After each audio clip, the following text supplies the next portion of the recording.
Another one. 3, 2, 1. Hello and welcome to The Wizard and the Priestess. I am Nola, my co-host is Matt, and we sit here together as we land and enter the Aquarian Age. Today, children, this marks the beginning of the new timeline. Welcome to the new timeline. Pluto has transitioned out of Capricorn and into Aquarius. Pluto can piss off now. It is changing everything. We are about to move heart-centered as a collective. We are about to rise up and land in aligned presence with trust and this new vision that is going to guide us forth. All through interpretive dance, which makes a lot more sense if you're watching this instead of just listening. That wasn't interpretive dance. That was signing to the universe. That's how I dance. Oh, fuck. All right. Well, obviously. On that note. So, everyone, I hope you understand the gravity of this moment in time and the power that is within you. So what does this exactly mean?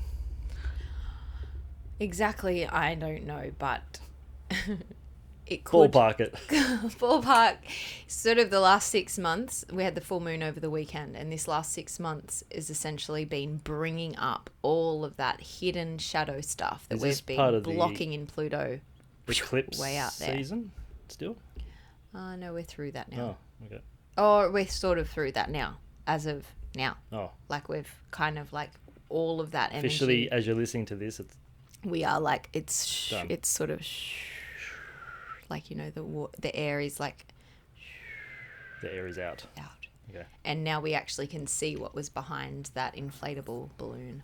Mm-hmm. Because, yeah, you've probably been feeling over the last 6 months like a lot of churning and like lots of different things have been moving up and moving into our awareness. And, yeah, so now it is a huge... there will be a little bit of a shadow, so 2 weeks of like this sort of what's known as the shadow, and it for the next 2 weeks. Yes, so the next 2 weeks we'll feel like the kind of landing in it. Yep. Sort of like when we change seasons and so we still land finding in the our season. feet. Yeah, Thing. Okay. but you could feel, you know, over the full moon, you would have felt like the Taurian energy is very stable. That's actually my emotional function. So stable. Dig your heels in, stubborn kind of emotional framework. Mm-hmm. Very like chill, like yeah. That's exactly how I would describe it as well. Yeah. But then there was also this thing where Uranus was squaring the moon, which means that they are like very much like impacting each other, and Uranus is like the function of surprises. So it's all about like what might happen. So obviously big surprises happened, and here we are landing into this. So I guess the one thing I'd share is that this time now allows you and will allow the collective, because that's what Aquarius is all about, the collective and the humanitarians of the world, and how like we move together as one. We try and support the earth. We maintain those permaculture principles sort of thing. We want to tend to the earth. We want to eat organically. We want to nourish. Like everything that we've been talking about for the last almost year is all of that. So it's all of those things all being connected to the higher self, being connected to the earth self, being connected to the whole plane, and knowing that we move forward now, and we move forward from that heart center. Being guided by trust, and the more, whether we want to or not, that's the way that we'll go. So we'll see lots of shifts happening in the next few years, where all of a sudden we're doing things that are more for the whole as in the living body of the earth. What might this look like for someone who isn't into the astrological? So you might just making decisions based upon what feels good. Based upon that heart center. So when you used to, tough it out with a friend or a job, and you'd like work it through and like keep like, you know, feeling that tension, but like it's okay for the greater good, I should do this. Yeah. You will find that you choose it away from that. I think in psychology, I think it's Carl Jung that said it's holding the tension of opposites, which is like an intense consciousness itself, holding that tension for both parties. But is it sustainable? Yeah, no. But that's probably what's been happening for the last 6 months. There's been this rearranging. Yeah. And you probably have been doing the rearrangements. Yeah. Like, okay, what direction are we going to go? What am I going to do? Where I want to be? How do I want to feel? How do I want to feel? Consciously that keeps coming up. How do I want to feel? Or does this feel good? No. Yes. Keep doing it. No, don't do it anymore. So I think if you aren't even aware, you will unconsciously That'd create some anxiety, wouldn't it? Potentially. It could, but I think there'd be aspects of the anxiety, but I think what you'd probably find is there's going to be more of you'd feel more like before you would sit down and be like, I'm just going to have my choc and my cake and I'm just going to sit down and watch the telly. Whereas now you're like, actually, no, I'm going to get up. I'm going to go do that gym workout. Or I'm going to go for that walk along the beach. I'm going to go jump in the ocean. So I'm not going to not do it. So that choice point has now been reached and you start really taking responsibility for it and you grab the bull. Yeah, bulls by the horn. Yeah, something like that. You actually do grab the bull by the horn. Thank God. That was, yes. That. Already shared that. Yeah, I needed to say it for my own Aquarian Pluto thing. So, yes. So it's sort of, it's a big new vision. It's a big transition. It'll be really cool to see if there's much that happens quickly or if it just takes, because, you know, now we're in, like, we will transition fully into the full Aquarian age. So now Pluto's moving there, but then there's going to be more transition over the next few years where we actually fully, like, the whole movement of life comes from that heart center, comes from that humanitarian basis. And over these next few years, oh wow, it would be so powerful to see war like actually seen as something that we don't do as humans. Like the potential. So all the wars up to now, Pluto's fault? No, but it is like, it's the way that we've been fighting. We've chosen to fight against rather than with. We've chosen to separate. We haven't gone with the flow. No, we haven't actually seen Mother Earth in her power and her potential. Like, you know what? We're gonna get to what we're going to be talking about today, but I just wanted to touch on. So my partner's doing a planting workshop for little kids today, and he's been talking about what he's going to share, and I was like, we were cutting open some seeds the other day with the kids just to see what's inside, because essentially, right, we've got the seed and we've got the hard casing on the outside, but what lives inside of that is always creation. As long as that hard outside stays like firm and like contained, the creation is always in the inside. And with the right environment, like good quality water, or ideally water and soil, then that life is like the vibration that is given. The water then feeds life into, I guess it's like the embryonic sac that actually creates it's called something, but then it gives the embryo life. And by that's that sprout. So the embryo came to life due to the water going in and surrounding it, and all the energy that then creates within that vessel. And flesh of the seed, inside the seed, and that like creates that life, and then life lives. And it's like, oh my gosh, like that's what we're going to start understanding, that we need to ensure that the embryo of life is always within. It's always there. It's always capable of sprouting if it's given the right environment. And like with the plant, it's the water. With us, it's love. With all earthly animals and plants and living things, it's going to be love and water and food. So it's like those things, those components are now going to be more on the tip of our tongue. From a literal viewpoint, yeah. No, but it's going to be maybe the tip of your nose. It's going to be in our consciousness. It's going to be on the tip of our nose. Right. Like, it's just going to be there. Okay. It's going to be right there. And we're going to keep moving towards that and Right. keep inviting that in, because that's like, isn't that just magic? It Like is. you forget about the magic of the seed. Oh, I think we forget about magic of life, but yeah, the seed itself. Like But that just like when tiny you little see it- seed has the entire information of that entire species, Yeah. that genome. Yeah. And like the abundance of those seeds.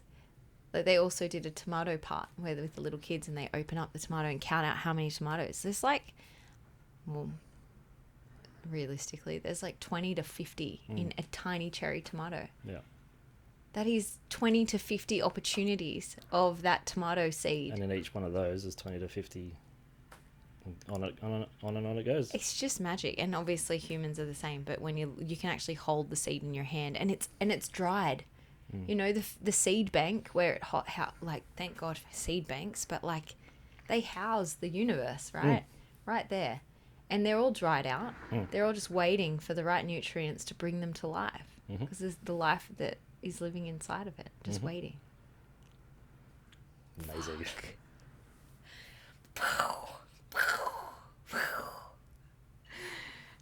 But in that moment of choosing life, there's going to be separation. Yeah. And in that moment of choosing life, like you were saying before, there's the potential of not wanting to do that. Oh, right. Like not wanting to jump. Yeah. And I would say that this age is going to force you to jump. Like it won't even feel like a force. It doesn't mean that you won't have the anxiety that might come with the jump, or like, you know, you've jumped and you're like, oh, fuck, I'm here. I'm in liminal space. I'm right, like I'm falling, or I'm moving through the air.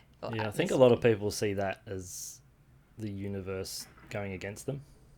Oh, when you're falling, Or when you're you've falling, chosen. when you're transitioning, when you've yeah. unconsciously chosen or consciously chosen, because we want everything to work out the way the ego wants it to work out. Yeah. I think a lot of people, they resist that that transition period because there's some familiarity in it, for one, but also it's what we're used to, it's comfortable to us, and that change brings upon itself, I think, so much, not only resistance but a myriad of other stuff. Like from that you can come addictions, you can come to depression, anxiety, any other state, just because you're holding resistance against the flow of what is. Yep. Yeah. I would say, and once you do let go and allow life to just life, there's no sense of disharmony anymore. I've got a question related to that, sort of. What's the opposite of life? I know you don't want me to say death. You say whatever you say. That's my point. Most people say death is the opposite to life. It's not. What is the Birth is the opposite to death. Life just is. Doesn't have an opposite. So you could argue we're going through a death experience, metaphysically. But with the death comes the new life. You can't have life without death, and vice versa. They're two halves of the same circle. Hang on a second. So we can't have life without death, but we can't have death without new life. So it's like, if we're looking at, would it be like this is new life and this is birth and this is death, and then what is around it is life? So if you have two halves of a circle, this is life, this is death, in the middle is life. Hang on, no, you said that wrong. Do that again. This is birth. There's no right and wrong. Oh, they aren't opposites either? I'm going to have to explain this 16 times like with every other concepts we've talked about. No, you just said it wrong. Try again. Life? Hang on, is it life or do you mean birth? Sorry, birth. My bad. Thank you, everyone. Thank you. Sorry, we're talking about prenatal training again. Birth? That was me. Yes, birth. Life. Yeah. And then in the middle, is the middle flow of life. It's the flow of life. Okay, everybody. It's not going around the outside. It's going through the middle, like the yin and yang. Tai Chi symbol, yeah. Yin and yang. And it's not Tai Chi. Okay. It's the yin and yang. Okay. Thank you. What's the concept of Tai Chi? Okay, thank you. Balancing yin and yang. Yes, that's what it's doing, but yin and Right. yang is not actually Let's Tai Chi. argue with Lao Tzu. What? He invented that. Lao Tzu? He invented that Uh-huh. thing. Yeah. Anyway, I don't think his we name. digress. I don't think his name's Lao Tzu, but all right. Lao Tzu. Oh, good. Okay. I thought you called him Loud Sue. I'm pretty sure he's not called Wow. Loud Sue. I mean, Sue is loud, but I mean, Don't get me started on pretty Sue. sure she didn't get that happening. I can't see Sue getting that though. No. Definitely not. Shout out whoever Sue is. Sue. Oh, I know Loud Sue. Okay. Where we were going though, was that, yeah. So life is the line in the middle. We've got birth on one side, we've got death on the other side, and that energy is the flow. So we're coming into the other side of the circle, or the other side of the orbit. Mm-hmm. We'll call it. Yeah. Yeah. And with that, obviously, comes lots of different feelings. I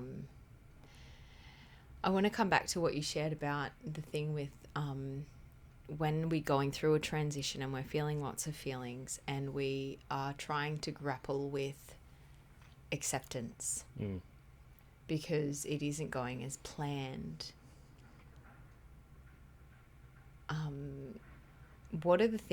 Something that can be like, what's probably one of the most common things you see in clinic or you see in general or for you, whatever aspect that you notice is like a huge, like one of those really big ones that a lot of people they're in the middle of a transition they don't want to be because life isn't going to the plan that they're, what do you see most that they mostly feel? Fear. Fear. It's fear of the unknown, but it's also the fear of change. And it's scary. Yeah. To be fair, I mean, it's scary as shit a lot of the time because our ego conscious construct wants to be in control of everything and have everything be rainbows and butterflies. But in reality, we want to avoid the lions and tigers and the bears that we've been told about, and I think in the unknown we put the lions, tigers and bears into the unknown. Yeah. And because it's the unknown, there's a lot of fear with that because we've told ourselves that that's where they live, all the wildlife, and when we are at the edge of that, it scares the shit out of us because we don't know what to do because we don't know what's coming. Yet, if we can find the space and just sit with what is, and this is a lot easier said than done, but if we can find that space and time to just sit with it and even flirt with the idea of going into that unknown, what that is, what it could look like, and maybe even pick let's just say there's no future per se. Okay. Because once it's tomorrow, we call it today. Yeah. There are only probabilities, as we've discussed. So pick the probability that feels the worst and just sit in it. Yeah. And then, okay, what's the worst case scenario here? Mm-hmm. And it might feel really, I was going to say anxiousing. Might feel really anxious. It might create feel anxiety. That sounds better. Yeah. All of those feelings, but once you'll find after a few minutes it's not that scary. Yeah. And some of these emotions that come up in that situation, they're there to move through us, not from us. When they move from us, that's when we get burnt out. That's when we get panic attacks. That's when we fall into depression. All those suboptimal things we don't want to feel. But when we allow it to move through us, it's been and gone. We have that experience, and it puts a little kind of coat of armor around us. Yeah. And when it does happen, if it does happen, it's like, oh, okay, it wasn't that bad. But it's a story we tell ourselves all the time. Yeah, and I would just say, to add to that, consider that it's not necessarily a coat of armor, but like a sensation of like an energetic, like golden light. That's what I meant, but yeah. I know you meant that. I'm not saying that what you're saying is father over here is getting upset with the right and wrong, but I'm just going to say be like more like the mother and be more fluid and think about how someone could take that as something really like hard and factual, but actually it's sort of, I would like to just share with listeners to think of it like it being more of a like the aura that is around us. Think of it being like when we have sat with and felt emotion and we've allowed that emotion to move through us, then it leaves with us like a little bit an array of molecules around us that then allow us to then feel more resilient, to allow us to feel more powerful, more strong, more trusting, and more capable. So it sort of brings more life to us rather than taking away. And the one thing that will take things away is the story that we keep defining ourselves with.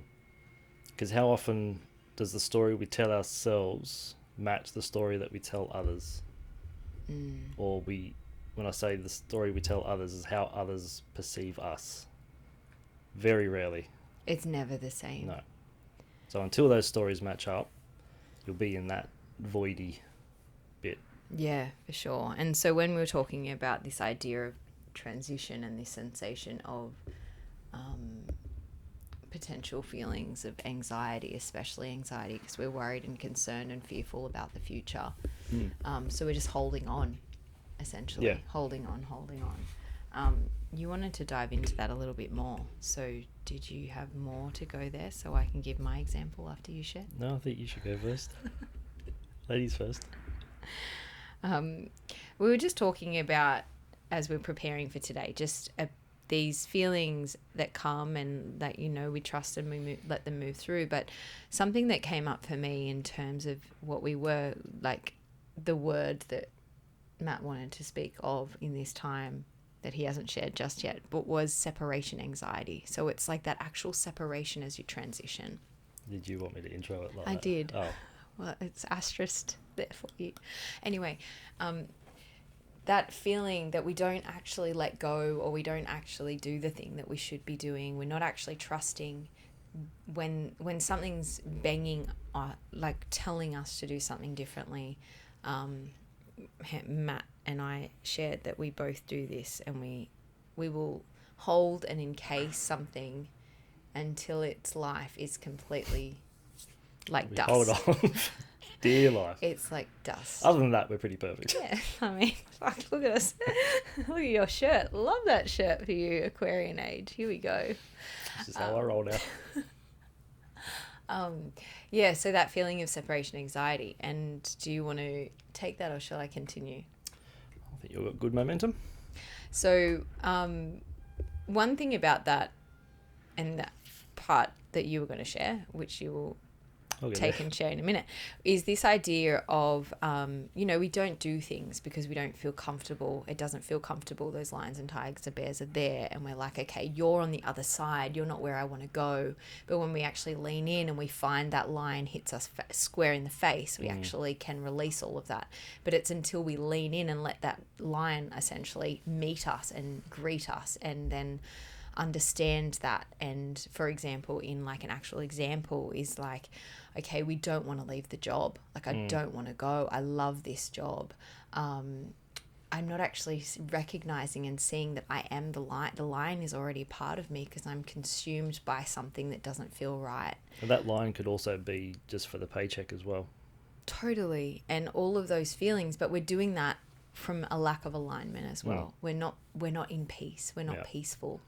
And so holding on to something that actually isn't serving us. And then all of a sudden we, can sort of bring our vision away, understand that. And we're not able to lean in because it feels too dangerous to actually separate from because of that feeling of separation anxiety. And I just wanted to touch on this as a parent and what I see and what I've read very recently. And of course it's beautifully in alignment because I read it just the other day, and it was saying, it was a beautiful lady who shares a lot about parenting things, and this idea that today, in most today's world, parents are happy and feel very comfortable to leave their crying child with a supported caregiver. So whether that be daycare, whether that be swimming, whether that be a grandparent or someone, a nanny or something like that. And they're happy to leave a crying child there for the feeling of like, all right, I've got my things to do. See ya. And we've become desensitized to that. That's actually totally normal. And we can do that from the moment the baby is fairly like early on born to right up until they're teenage, or I don't know how old, I don't have teenage children. Let's say up to 5 years, because that's what I've got and that's what I've seen. And we're happy to leave them there, and they're uncomfortable, but we're like, okay, I've seen this at... Yeah. I was going to say we've made it comfortable for ourselves. Yeah, well, we've come to accept it. Yeah. Like, we have accepted that separation is normal, and they've just got to learn that I'm going to walk away now. And psychologically, we now know that that's not the case. The child doesn't learn through a feeling of, okay, now this place is safe for me. The child learns, well, mum's not coming back. Well, the child doesn't know, oh, mum's got to go to work to do the things that she needs to do to support me. The child doesn't know that. No. Can't even compute that. No. All it sees is, oh, there's my life. It's separating from me. Yeah. And so we want to hold on longer. Does the child know that they're coming back? No. At that age? I think there's specific ages, but from my experience with my children, it's between, say, 18 months and 3 years that a child can conceptualize the idea that they're going to be back. Okay. But like it might be up until 12 months specifically that a child does not see themselves as separate from the mother. Yeah, I know that to be, I think, probably for the first... I read it was till the infant starts to say no. Okay, so that's around 18 months to 2. So that's when they realise the separation. Yeah, right. Yeah. I think, and I mean, there's nuance in that. It's not specifically set. But from what I've seen, like my first child, she was really contented to separate from me for a time. But I would say that was probably trained into her because there were points in time where I went back to work quite early. However, I only left her with my partner. So that always felt safe. I left her with her dad. And so...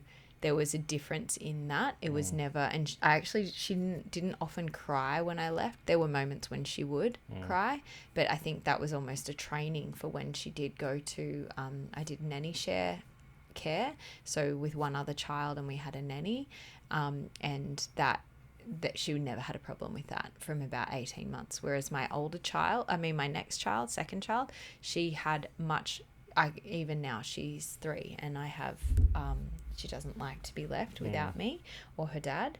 And so there was a time when she was happy for that. She was happy to be left as long as her big sister was there. She was pretty contented, and sometimes she was happy if it was the same space with the same people and she felt comfortable, she could go. But now that I have a third child, that's changed again. But that's a dynamic aspect. But what I want to bring it back to is this idea that we have been desensitized to the sensation that this child is feeling. So when we have fear, we have no fear around leaving our child for the moment that they're going to be sad whilst we leave them. We feel comfortable with that. But what we don't feel comfortable with, so that's their separation anxiety, the child's separation anxiety. We're comfortable with their separation anxiety. But what we're not comfortable with is letting our young children, 4 and 5, be in the park alone, or be out the front of the house alone. What we're not comfortable with is them exploring on their own. Would you say most parents aren't comfortable with allowing a child to be a child? I mean, absolutely, on so many levels. Like, we don't want them to be loud. Yeah. We don't want them to fight. Personally, I don't want my children fighting each other. We don't want any of that. We don't want them to actually experience any of those things, but they have to experience them to be able to learn what the line is teaching them, and then be able to build that beautiful golden light that gives them resilience and strength. They have to experience it.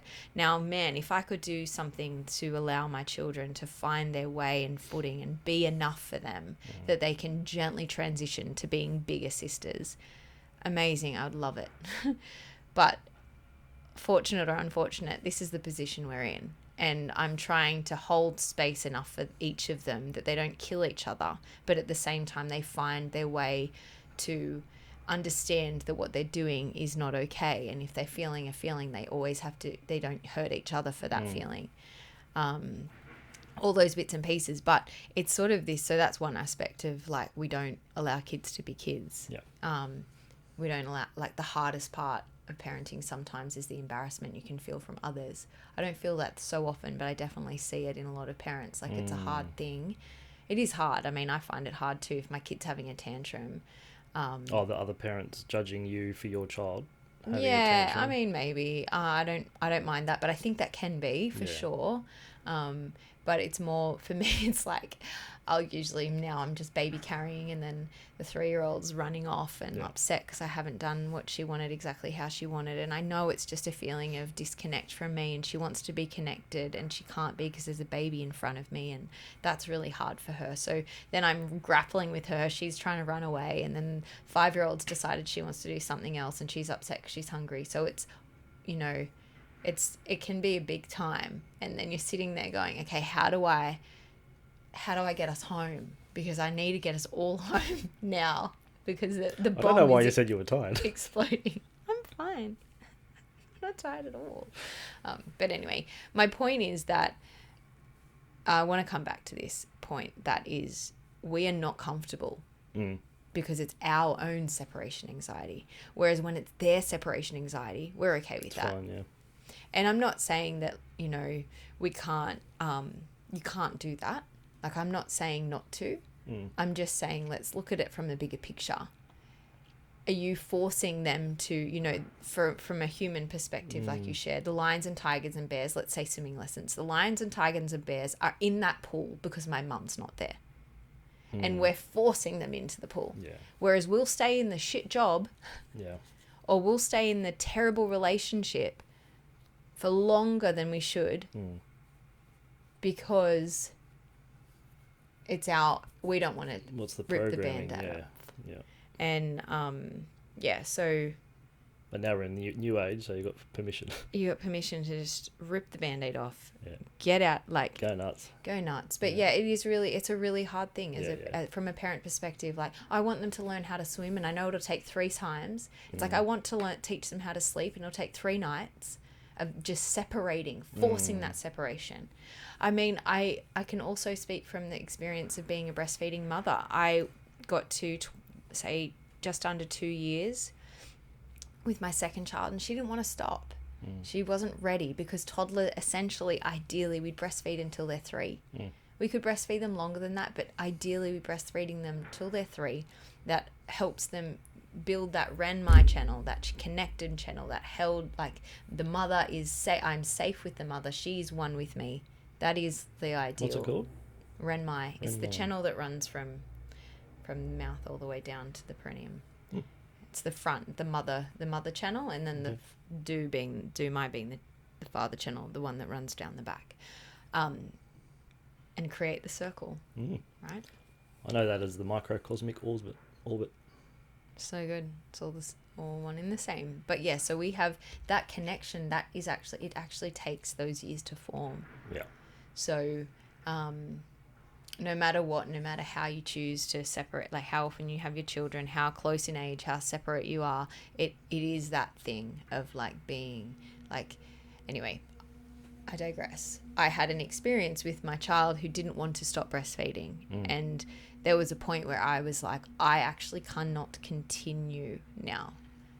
It's depleting both of us, because I'm not able to fill my cup with this.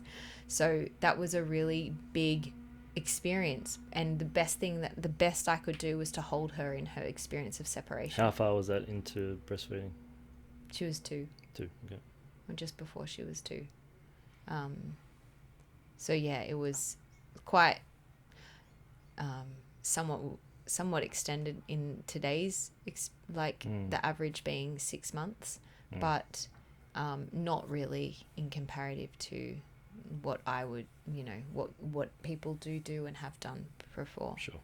But yeah, I think that it's in the ability to hold ourselves and our own sense of self and their sense of self, and being able to understand, like in all relationship, right? Being able to relate to one another and understand, okay, this is where I need to draw a line. This is where I need to hold myself, give myself some space, or need to. Because what a lot of people don't realize or acknowledge as well, with every relationship, there's 3 relationships.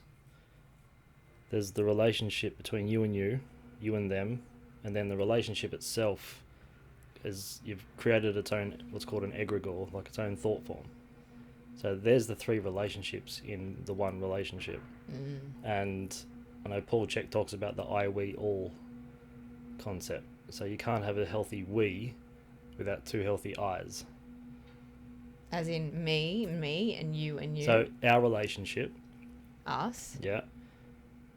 My job in this relationship is to bring happiness. Chocolate. Snacks. No, but it's to bring the best of me to the table. Yes. You'll probably disagree. I mean, but that's another. Go on, I'm open to hearing what you are sharing. Another sharing. episode. Maybe even a series. Go on. So you need to bring the best of you. If I bring the best of me to the table, you bring the best of you to the table. Yes. And of course, there's a little bit of leeway with that from time to time. Luckily for as you. we look awkwardly at the camera. Then you have, I'm 50%, you're 50%, but then you have 100% access to that 50%. Does that make sense? Like I can take all of that. But you have access to it. Okay. And I have access to it. Okay. So that creates the healthy we. Okay. The relationship. Right. And then from there, it has its own aura, if you will, which is the healthy relationship. It's 2 people relating in relation to one another. But it's when the pendulum swings. Pendulum, yeah, maybe. It's when one person gets so depleted within themselves, for whatever reason, they will either step away or get lost in the relationship. So then if I get lost in the relationship, I then rely on you for my happiness. And then if you step away for whatever, because maybe you need all the time, then I get anxious because my needs aren't being met because I've put all my power into you. And that's going to create further anxiety for me. And more like probably grasping and holding and like... Well, I'm going to get I could get really possessive. I could get really... What was the thing you said to me before? Really, I can't remember what you said. I can't remember. There's a lot of things that you get. It's true. I could get possessive. I could get really rebellious. Agitated, and just completely push or anything in between. Yeah. And that's going to show up differently from person to person. You go like separate. Yeah. Yeah. So go inwards away rather than lean in towards. And if I'm not in myself and fill my own cup up and have enough, have something for myself in my own mind that's mine, then I'm going to get lost in your stuff, but then I also become a vacuum for all of your stuff. Yeah, right. So even that also impacts, like, so me as the I in I. If I'm only playing it like 40% instead of the 100, if I'm only giving 40% instead of 100, you're going to feel all that too. Then there's 10% I have no access to. 60% or what? Or however you want to do the math. Gosh, I shouldn't have done percentages. Fractions? Log division. See? Now it would have come in handy. Let me just call Dad. yeah, so that idea of like me needing to be 100% in me so that you can be 100% in you. So then we have the 50% of two of us coming together that create 50% each, that then creates 100% solid friendship relationship, able to relate. Whereas if I allow myself to drop below 100, then I'm taking from that as well. And even if you've dropped, and I sense that you've dropped, I might offer assistance. But then if you're not in you, you can either back away, no, I'm fine. And then it remains depleted. Yeah. Or you might not feel comfortable or safe enough within yourself to then share how you're feeling with me. Yeah. So therefore we can't come to that. We don't know what that trigger is. We don't know what that emotion is. We don't know what's requested. Yeah. And we don't know then I wouldn't know what to say or do. Yeah. And act to help. Yeah. That. And it is really cool that you say that, because it's something that I learned sort of recently with some work I did with Alex, Portal by Alex, if anyone's interested in checking her out. And we were talking a lot about how in like contractual work, like you write your T's and C's, right? Terms and conditions of this. In friendships and relationships, those T's and C's are kind of just worked out. There's never like a hard line protocol. And so you don't make people sign contracts before they talk to you? Well, yes, but other people not often. Touche. But it's sort of, it's that idea of like, okay, what I expect in a friendship or a relationship is this. This is what I'd like from this. Even opening that dialogue has been massive and game changing. And then it's sort of when you do share those things, like, okay, this is what I need. This is what I'd like. This is who I am. And so therefore you get an idea. Okay, well, you're quite intense. You're quite like emotionally just like void, like, I'm not going to get the airy fairy from you. You're going to be pretty straight, It's like, okay, sweet. Now I know what I'm receiving from you. Now, and then I can choose to accept that or not. And then then it's kind of like, okay, the contract can shift either way. Like you might be like, I don't like it when you tell me I have to do the Instagram stuff. Like, or, I can be like, well. I was going to ask you before. Are you talking about me or is this like an example? It's an I example. feel like it's. I mean, it could be anyone.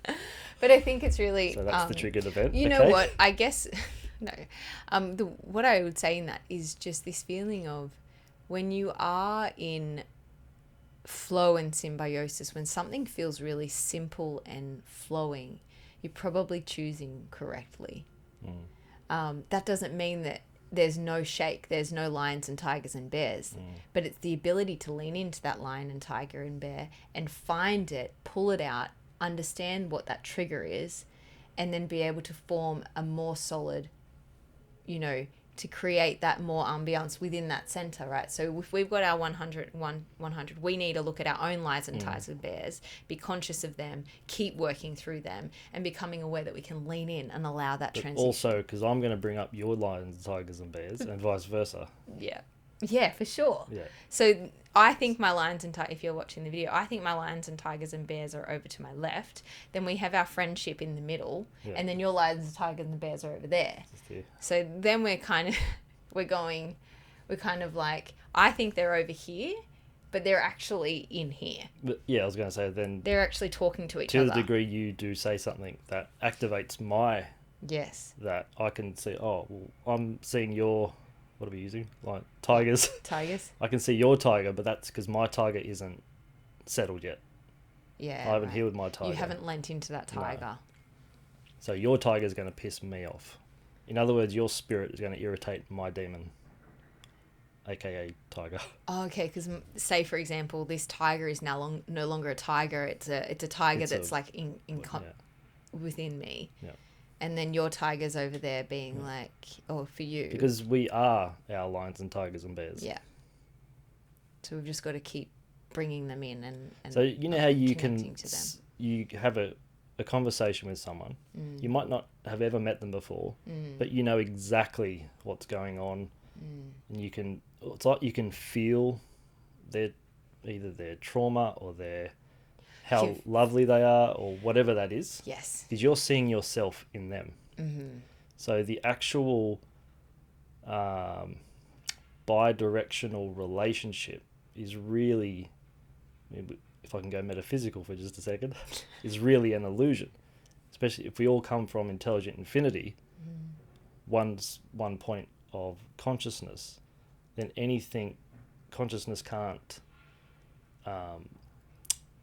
consciousness can't experience itself. It needs an I-thou relationship so it can be conscious of. So therefore it creates the illusion of separation. When we get that separation anxiety, we're stuck in the denseness of that illusion. That's why when I spot your tiger, because it irritates my tiger, that's the illusion that I'm stuck in. But if I can say, oh, you've got your tiger, that stirs up something in me, I'm going to work on my tiger. Hopefully I'm open enough to share my tiger, to say this is what's going on, and you can hold space for that. And that's when essentially it becomes one. Yeah. That's good. Fuck. We should carry our microphones. Well, we used to try that. Be there. Won't do it again. Don't worry, Paris. Yeah, absolutely. And that's growth. Boom. There's the cure. I reckon we leave it at that. Can do. Thanks for listening, everybody. Hope you are able to... I hope you enjoy this new age. Oh, yeah. Give yourself permission to let go. Let yourself off the hook. And... trust the new vision. dream big. Here we go.